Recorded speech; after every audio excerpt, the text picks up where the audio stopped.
Zamonaviy globallashuv jarayonida jamiyatda fuqarolarning odob, axloqi va ma'naviy fazilatlari masalasi tobora dolzarb ahamiyat kasb etmoqda. Axborot texnologiyalari va ijtimoiy tarmoqlarning jadal rivojlanishi, turli madaniyatlarning o'zaro ta'siri natijasida dunyoda an'anaviy qadriyatlar turli o'zgarishlarga duch kelmoqda. Bugungi kunda ayrim yoshlar orasida milliy qadriyatlardan uzoqlashish, virtual olamga haddan ziyod berilish, urf-odatlar va axloqiy me'yorlarga zid xatti-harakatlar sodir etish kabi salbiy holatlar kuzatilmoqda. Adolat sotsial-demokratik partiyasi tashabbusi bilan o'tkazilgan munozara sessiyasida mazkur dolzarb masalalar atroflicha muhokama qilindi. Tadbirda Qonunchilik palatasi deputatlari, ziyolilar, ma'naviyat va ma'rifat sohasi olimlari, huquq-tartibot idoralari vakillari, pedagoglar hamda yoshlar ishtirok etdi.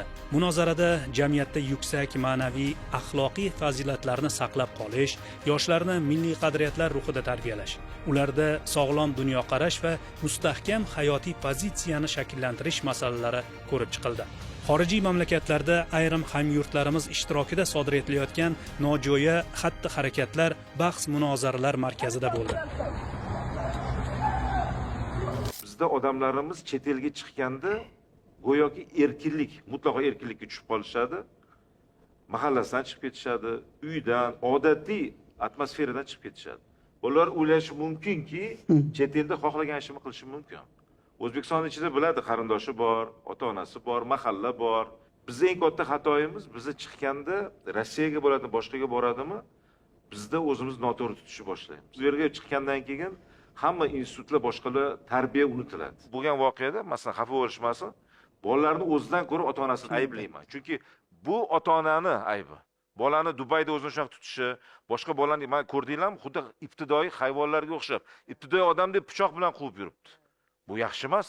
Shuning uchun men o'ylayman, muammo juda aktual. Men yana bir narsa aytmoqchiman, Adolat partiyasiga katta rahmat aytmoqchiman. Men yaqinda shu bo'yicha Varshavadan chaqiriq qildim, teyida bitta odam yozibdi, endi aytmayman kimligini. Maktab qayoqqa qarayapti? Muallim qayoqqa qarayapti? Kechirasiz. Maktabning vazifasi o'qitish. Maktabning vazifasi dars berish, bilim berish. Ota-ona nimaga qarayapti? Biz qaraganda ertaga maktabda o'qituvchimizni boqmaymiz, ota-onamizni boqamiz. Yo yaxshiga olib kelamiz, yo la'nat olib kelamiz. Shu johillikka kelib chiqishida bu jismoniy kuchni ko'rsatish. Madaniyatni o'ylaylik. Bola 5 ta tug'ilyapti-da masalan. Va u bolaga hech kim tarbiya bermayapti, maktabga qo'yib qo'yilyapti. Universitetga kelsa To'lqin aka bilan men tarbiyalashim kerak.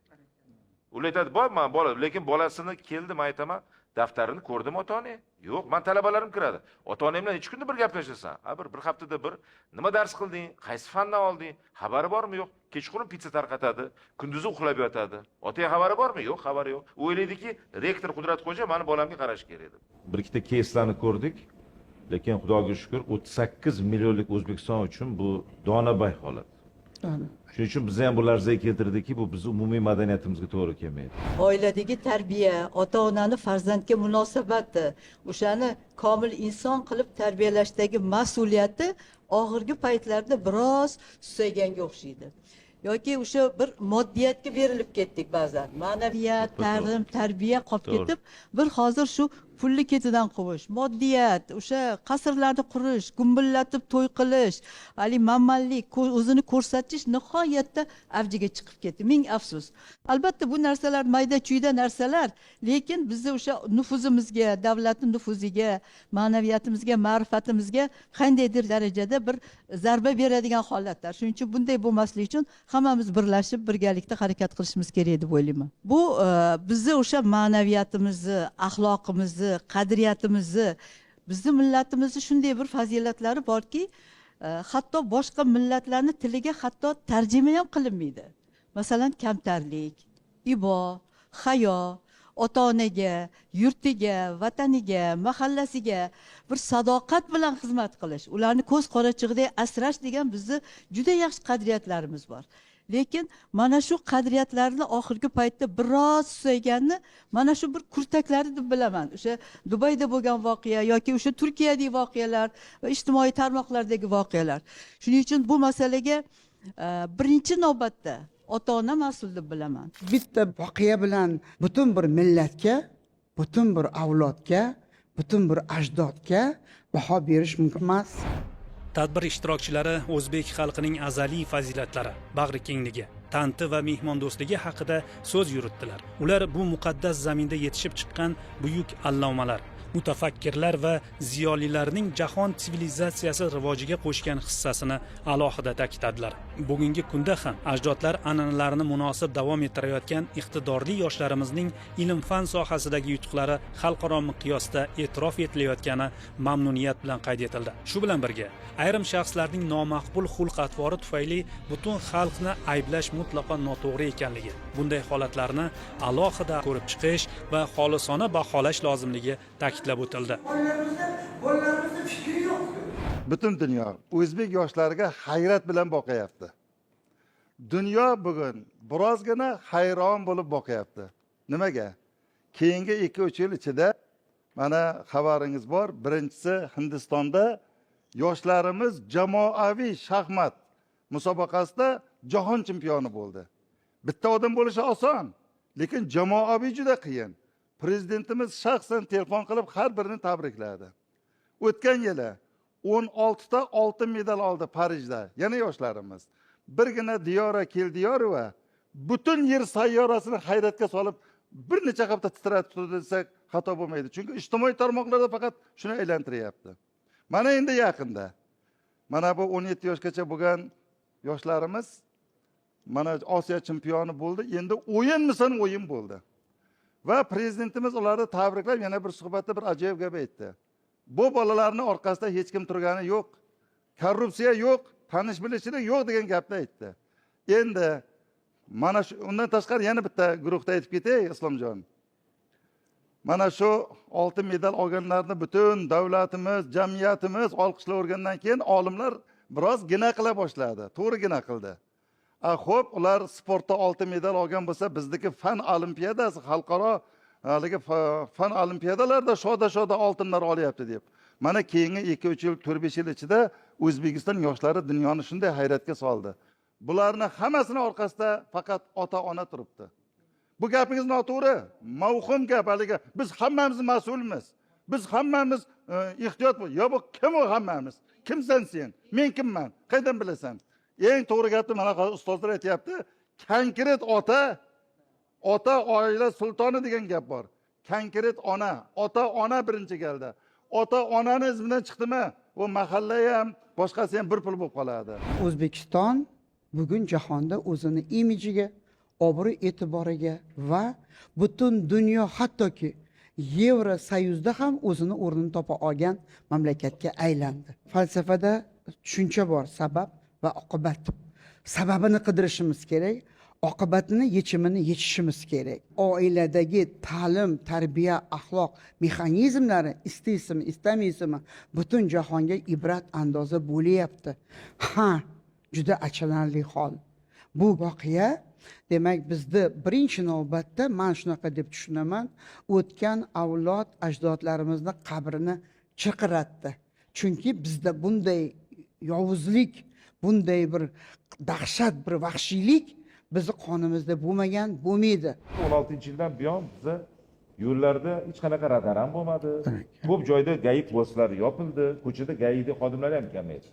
Lekin biz nima qilishni boshladik? 50-60 o'tadigan joyda 100 o'tamiz. Mana O'zbekistonda urush bo'lmayapti, lekin har yili 3000, 4000 odam avariyada halok bo'lyapti. Qancha odam nogiron bo'lyapti. Buning oqibati nima? Shu yangi mashina oladi, yoki ichadida kechqurun 100-120 yoki kunduz kun maktabning oldidan 80 da o'tib ketadi. Bizda qizilga o'tganga jarimani kamaytirish kerak yoki falonga, men aytaman, qonunni buzma bo'ldi. Nimaga odam o'ldirib ketish jarima bilan qutuladimi? Keyin yana mashina bo'lsa, kechirasiz, men ijaraga olganman, bu mashina meniki emas. Oladigan hech narsasi yo'q, lekin mashinada gazib qo'yib yuradi, bosib yuradi. Men buni sababini ko'ramanki, bugungi kunda bizda shu johillikka tegida madaniyatsizlik o'tadi. Bizda bu jiddiy johillik bu. Bu millatni, davlatini mana hozir aytildi, butun dunyo haqiqatan tan olyapti yurtimizdagi islohotlarni, ijtimoiy, iqtisodiy, ma'naviy jihatda. Shuncha bo'lib turgan paytda hozir bundoq taqqoslasangiz, bizlarning yoshligimizdagi davr bilan hozirgi davr yer bilan osmoqcha. Barcha imkoniyat. O'qiyman desa marhamat. ishlayman desa ham marhamat, tadbirkor bo'laman desa ham marhamat, xorijiy tilni o'rgan desa ham marhamat, biznesmen bo'laman desa ham marhamat. Hamma narsa bo'lyapti. Bu faqat to'qlikka, sho'xlik. 4 qavat imorat quramiz, lekin uyimizda bitta burchak topa olmaymiz kutubxona qilishga. Shuning uchun birinchidan kitobga mehr uyg'otishimiz kerak. Siz endi yumshoqroq aytdingiz. Men o'sha keskinroq aytdim, chunki tanamga ta'sir qilib chet elda yurgandimda. O'sha ota-onalarni televideniyega olib chiqish kerak. Shu bolalarning ota-onalarini. Mayli sazoyi qilish ma'nosida emas, lekin shu bolasi qanaqa bo'lgan, nimaga shu kunga yetib keldi? Ota-onaning aybini o'z bo'yniga olish kerak, menimcha. Biz agar yaxshi tarbiya bersak, og'zi burnimiz moy bo'ladi. Agar yomon tarbiya bersak, bizni ham og'zi burnimiz qon bo'ladi. Shu ota-onalar uyg'onishga shularni 2-3tasini televizorda ko'rsatsa, bu ichki bizning yechimimiz. Sal ota-onalar ham boshqalar sergey tortadi. Oila kodeksiga ota-onani majburiyati ko'rsatilgan. Ota-onani majburiyati nimalar kiradi? Bolani tarbiyasiga birinchi navbatga ota-ona javob berish kerak. Mayli, mahalla ham, faxrilar ham, maktab ham, bog'cha ham hammasi tarbiya qilishga majbur, uni tarbiyasiga o'zining hissasini qo'shadi. Lekin 24 soat farzand bilan birga bo'layotgan bu ota-ona. Bekorga hozir aytilmayapti. Bola bilimli bo'lish kerak. Ilm o'rganish kerak, kitobni yaxshi ko'rish kerak, kitobga o'qishiga ahamiyat berish kerak, dono bo'lish kerak. Eng asosiysi zukko ham vijdonan toza ishlaydigan farzandni tarbiya qilsa, bu xalqimizga, vatanimizga, yurtboshimizga maqsadlariga amalga oshiradi. Chet elga ketayotganlar uchun har bir insonni uni CV'sini o'rganib, oilaviy kelib chiqish tarixini o'rganib, jinoyat qilganmi? Jinoyat qilgan bo'lsa, umuman chet elga chiqarmaslik chorasini ko'rish. Men o'ylaymanki, bugun agar voyaga yetmagan qizlarimiz, o'g'illarimizni ham voyaga yetmagan chet elga olib ketib, o'ta darbadar qilishga ham O'zbekistonning ichki konstitutsion qonunlari chora qo'yib, deklaratsion qo'l qo'yib chiqish mumkin emas degan choralarni qo'yish kerak. Yoshlarimiz chet elga chiqqanda bilish kerakki, ular kimni farzandlari, ular qaysi yurtdan keldi. Agar bilasizlar, Samarqanddan bo'lsa, hamma kimni eslaydi? Imom Buxoriy bobomizni eslaydi. Qashqadaryodan bo'lsa, Amir Temur bobomizni eslaydi. Toshkentdan bo'lsa, Kaffol Shoshini eslaydi. Har bir mintaqamizda, agar Surxondaryodan bo'lsa, Termiziy bobomizni eslaydilar. Shuning uchun o'ylaymanki, biz borganimizda bizni qanday tariximiz bor, 3,5 yillik. Biz kimlarni farzandligimiz va shu millatimizga bir dog' tushirmaslik uchun juda harakat qilishimiz kerak. Men qachon maktabdan kelsam, otamda ham, onamda ham qo'lida ya kitob, ya jurnal ko'rardim. Bolam mana buni o'qi, bolam mana buni yodla degan gapni aytardi. Demak, biz bugun ota-onalarga, mana Jamila opam juda to'g'ri gap aytdilar. Ota-onalarga ana shu bolalarni kitobxonlikka, gazetxonlikka, jurnalxonlikka qaytarish madaniyatini yo'lga qo'yishimiz kerak. Mana masalan, kim bugun bolasiga gapirib beradi? Abdulla Qodiriy kim? Jaloliddin Menkburni kim? Manguberdi emas, Menkburni. Beruniy kim? Ibn Sino kim? Termiziy kim? Ikkita Termiziy bor. Bir-biridan nima? Hech kim gapirmaydi. Hech kim. Bu kechirasiz, faqat mana bu yerda o'tirgan bizni qora ko'z, bizni o'qituvchilarning vazifasi emas. Shu ota-onalar ham o'zi bugun Wikipedia bor, Google bor, ChatGPT bor. Bolasiga tema qil, bitta shambi suhbatlash. Keyingisiga boshqa. Bolang bilan gaplash. Xulosa qilib aytganda, har bir xorijga chiqayotgan vatandoshimizni avvalo o'zbek mentalitetini, o'zbek xalqiga bo'lgan hurmatini saqlagan holda o'sha manzilda ham hech qanaqangi qonun buzilishsiz, ya'ni o'z yurtida, o'z vatanida, o'z uyida yurgandek yurishini ta'minlash uchun bir targ'ibot tadbirlarini ko'paytirishimiz lozim deb hisoblayman. Ta'kidlanishicha, bugungi kunda yosh avlodni ma'nan barkamol qilib tarbiyalash jarayoni ota-onalarning farzandlari bilan muntazam muloqotda bo'lishi, ularning fikrlari va takliflarini o'rganish, yoshlarning axloqiy qadriyatlarini shakllantirishga bevosita bog'liqdir. Shuningdek, yoshlarimizni ma'naviy va axloqiy qadriyatlarga hurmat ruhida tarbiyalash yo'nalishidagi sa'y harakatlarni yanada kuchaytirish zarurligiga e'tibor qaratildi.